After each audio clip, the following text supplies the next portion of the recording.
ગુજરાત રાજ્યના આણંદ જિલ્લામાં ખંભાત શહેરમાં તારીખ 17/11/2024ના રોજ રાત્રિના સમયે નજીવી બાબતે ગણતરીની મિનિટોમાં કાયદાઓ હાથમાં લઈ ખૂબ જ મોટી સંખ્યામાં ગેરકાયદેસર ભેગા થયેલા અસામાજિક તત્વો દ્વારા ફરજ પરના પોલીસ કર્મચારીઓને માર મારી કપડાં ફાડી નાખી તદ્દન નગ્ન અવસ્થામાં લાવી પોલીસ જવાનનું તથા તંત્રનું અપમાન કરી સ્વમાન અને સન્માનને લાછન પહોંચે તેવું કૃત્ય કરવામાં આવ્યું હતું, જેને લઈને ક્ષત્રિય એકતા સમિતિ આણંદ જિલ્લા દ્વારા કલેક્ટરશ્રીને આવેદનપત્ર પાઠવવામાં આવ્યું હતું અને કાયદેસરની કાર્યવાહી કરવા માટેની માંગ કરવામાં આવી હતી।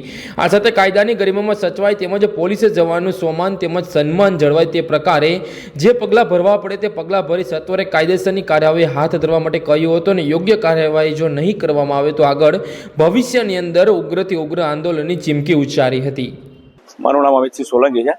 ક્ષત્રિય એકતા સમિતિ વતી આજે અમે આવેદનપત્ર આપ્યા છે। આવેદનપત્રનો વિષય એવો છે કે તાજેતરની અંદર ખંભાતની અંદર લોકમેળાની અંદર 17 તારીખના રોજ બનેલી ઘટનાના અનુસંધાનની અંદર પોલીસ દ્વારા કાયદેસરની કાર્યવાહી કરવામાં આવી। જે લોકોએ ધાર્મિક પુસ્તકો ફાડ્યા હતા સગીર વયના લોકો, એની ઉપર કાયદેસરની કાર્યવાહી થઈ। ત્યારબાદ મુસ્લિમ સમાજનું અસામાજિક તત્વોનું મોટું ટોળું પોલીસ સ્ટેશનને ઘેરી લે છે અને ઘેર્યા બાદ તમામ સીમાઓ પાર કરી દે છે અને ત્યાં પર ફરજ પરના અધિકારી કોન્સ્ટેબલ છે એને ઢોળ માર મારવાનો પ્રયત્ન કરવામાં આવે છે, એના કપડા ખેંચી લેવામાં આવે છે। આ સમગ્ર ઘટના ત્યાંના સીસીટીવી કેમેરાની અંદર પણ છે અને ત્યાં ટોક ઓફ ધ ટાઉનનો વિષય બનેલો છે। તેમ છતાં પોલીસ પોતાના કોન્સ્ટેબલને માર પડે છે તેની રક્ષા કરવાને બદલે, આરોપીઓને સજા કરવાની બદલે, કાયદેસરનો ગુનો નોંધવાને બદલે એને છવારવાના પ્રયત્ન કરે છે। આ ઘટનાનું ક્યાંય પણ કોઈ જાતનું કરવામાં નથી। સમગ્ર મામલો રફે દફે કરવાના પ્રયત્નો કરવામાં છે। તેના અનુસંધાનની અંદર આજ રોજ અમે તમામ લોકો ભેગા થઈને સરકાર સમક્ષ અને કલેક્ટરના માધ્યમથી એવી માગણી કરવામાં આવે છે કે આ ઘટનાના અનુસંધાને ઘેરા પ્રત્યાઘાતો